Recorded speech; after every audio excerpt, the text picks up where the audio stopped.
Ooh, it's a quick one this week, you guys. This week, I've been thinking about insecurity, aka the act of being too hard on yourself, and how we can fight those doubtful thoughts about ourselves and where we are in our lives.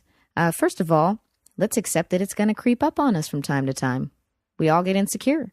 And maybe a little bit of that is good because it keeps us humble. But consistently being your own worst enemy is just a little wild, right? Like I'd even call it counterproductive.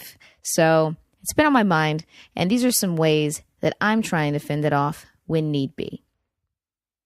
1, identify what kind of insecurity you're really dealing with. So physical insecurities can be alleviated with some healthy habits. If it's about who you are, then it's going to take some soul searching. And if it's based on nervousness about making big changes in your life, it's going to take some courage and the ability to coexist with a little bit of fear.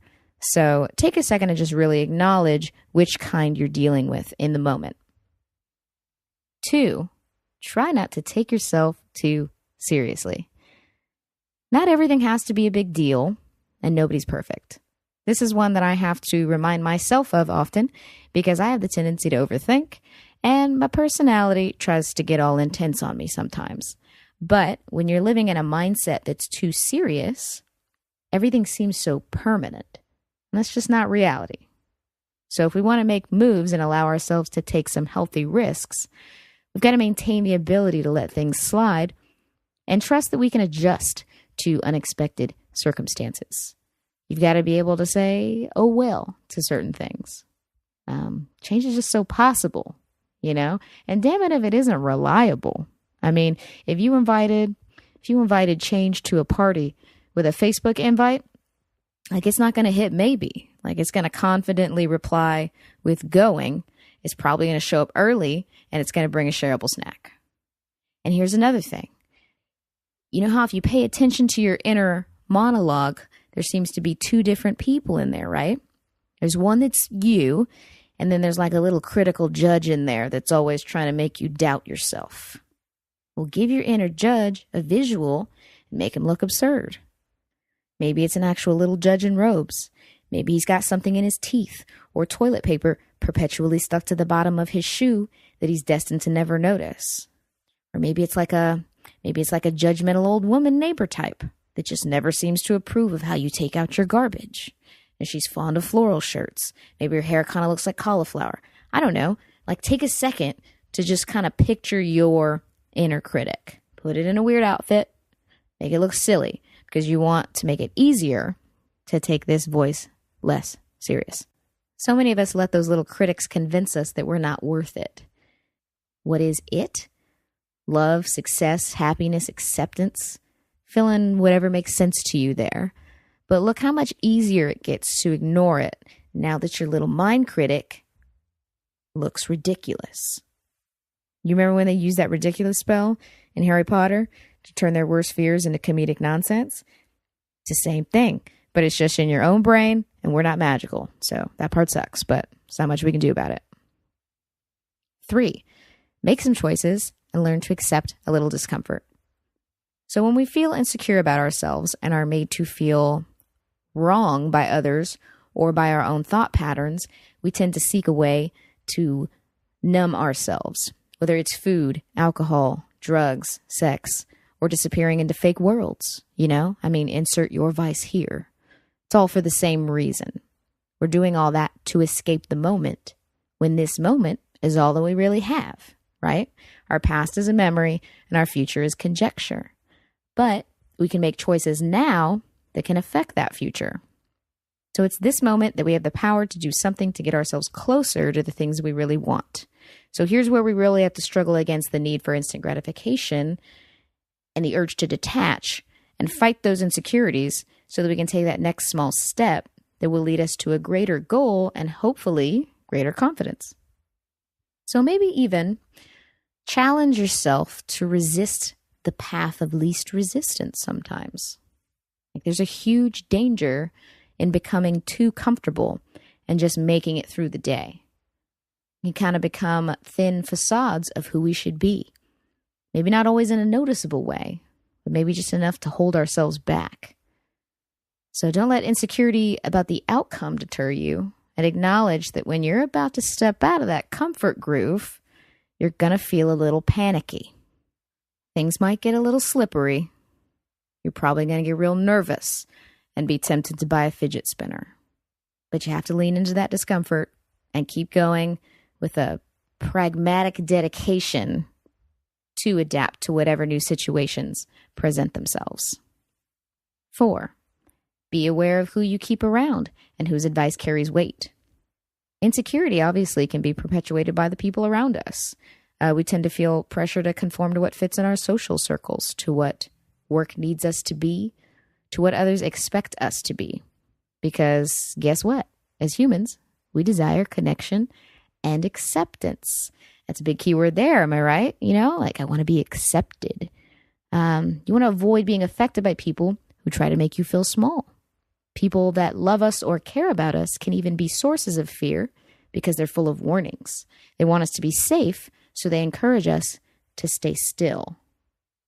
Understand that their warnings are coming from a good place, but you can't let that foster the insecurity in you. We also can't let insecurity get us off track, even if the results take time. That's the price we pay for living in a culture that prizes instant gratification. Fight that, The important thing is that you're doing something and that you find people that will encourage you to branch out and help motivate you when what you're working towards is simply going to be a process.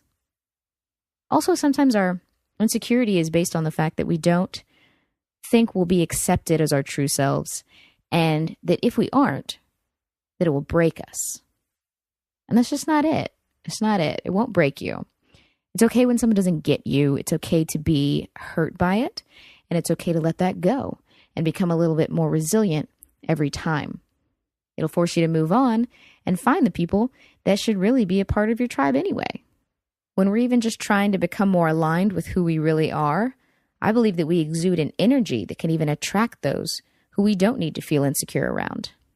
And that's when it really starts to get spicy. Most importantly, number 5, know yourself and work on yourself. Quite frankly, when you have a firm grasp of who you are, there's a lot less room for insecurity to survive long term. We got to stop blindly feeling and reacting to life and situations and learn to ask why. When you can answer why about who you are, the choices you make, and about your goals, you've just given yourself so much more ground to stand on in the face of outside influence and judgment. So just think about that for a second. Think about just wandering around the planet, not trying to understand your own reactions and thought paradigms. It's like, that's some chaos right there. And it's a great way to waste a whole bunch of time. How can we even be expected to confidently navigate this world and its craziness if we haven't looked inward first to make sure that we're on track, Gotta stop worrying about what other people are doing sometimes and worry about what we should be doing right now. Now, when the phrase, "I'm not good enough," pops up in my head, maybe you guys have heard that sometimes, I replace it with, "You're being dramatic. Are you trying your best? And what can you learn from this?" Because nobody's perfect. So maybe we approach it from a place of, I'm good enough, but always working and willing to be better. So even when we're in the most insecure of places, and trust me, I get there, we need to kind of nurture a feeling of hope, because the hopeless make poor decisions. Train your brain, even when you don't believe it, to decide that tomorrow will be better, and that your sometimes uncomfortable choices to bank on yourself today will matter. All in all, what it really comes down to resist unhealthy levels of insecurity is that we should direct our energy towards building self-esteem, self-knowledge, and self-compassion for the moments we don't meet up to sometimes irrationally high expectations from outside sources and ourselves. Own yourself and treat others in a way that will encourage them to be more confident in who they are too, because you don't know what inner insecurities they could be struggling with. Doing all those things then makes us better for the people around us. So That's where my head's been at this week, you guys. I was just going to write about this, but instead decided to talk it out with you and just see where it went. But if you head to my site, CourtneyDiamond.com, I'm going to post up there a written version of these thoughts. There's also going to be a link to an enlightening Myers-Briggs-based personality test that I find fascinating, and a link to 2 books that have helped me find a way to these kinds of thought patterns. And don't give me that whole I don't read nonsense, okay? Because there's a little thing called an audiobook these days, and they're legit. No excuses to not ingest the knowledge if you've got the curiosity. All right? Okay. Anyways. Thanks so much for listening. And I'll have a new guest next week for you guys. This podcast is just under a month old as of now. And I'm 7 episodes in. And, I've really been enjoying this. And I've appreciated the great feedback that I've gotten from a lot of you so far.